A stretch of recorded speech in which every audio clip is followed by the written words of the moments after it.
Hi, I'm Amor Sierra. I'm the owner of Miami Tattoo Company on Miami Beach.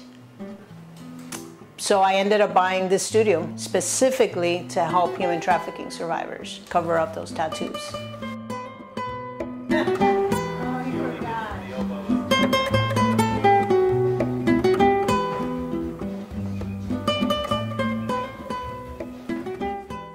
Register so we know how many people are coming out, and just come on out and walk. It's Saturday, October 20th.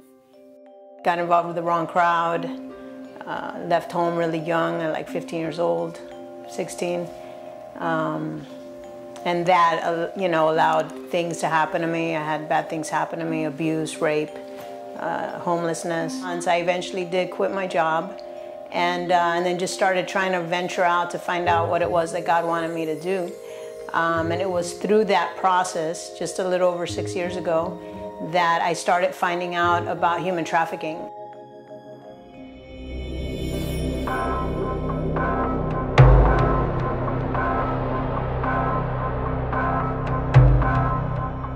I had no idea that human trafficking happened here in the United States. Like, I was of the kind that, I knew it happened in other countries. I've seen movies, I've heard about it, but for it to really hit me that it was happening here, and even here in my city, was a big shock for me.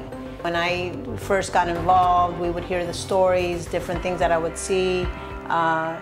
Victims were being kidnapped or being taken, but just because we're not seeing it doesn't mean it's not happening. It's still the second largest crime, here in the United States.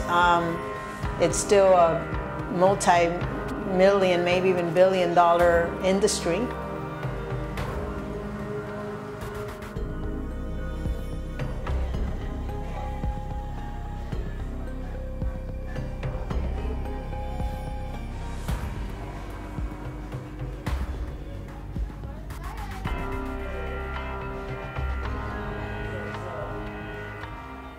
All the tattoos that I've seen, they tend to be the trafficker's name or some form of his name or his title. Dollar signs, crowns, flowers, barcodes we've seen. And I remember we were actually in this room doing a cover-up on the first young lady, and this one other girl just stayed in that corner over there with her head to the wall, just afraid and just broken, and it was really sad to me.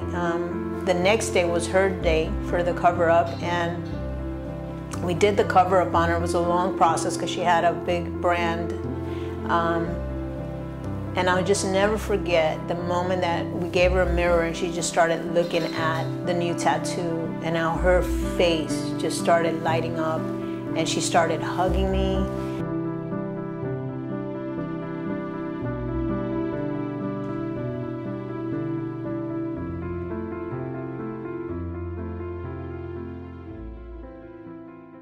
So Sabrina, so where do people get information? Tell them again, where do they log in and all that stuff? What do they need to do? I have a weekly radio show here in Miami, and we talk about anti-human trafficking. We talk about things that are going on in the human trafficking arena, whether it's news, law enforcement, but most importantly, we bring on different organizations. I am a part of the South Florida Human Trafficking Task Force, which is overseen by the Department of Homeland Security. Just to continue reaching people, reaching other artists, letting them know that we can help human trafficking survivors in this manner, continue helping more survivors.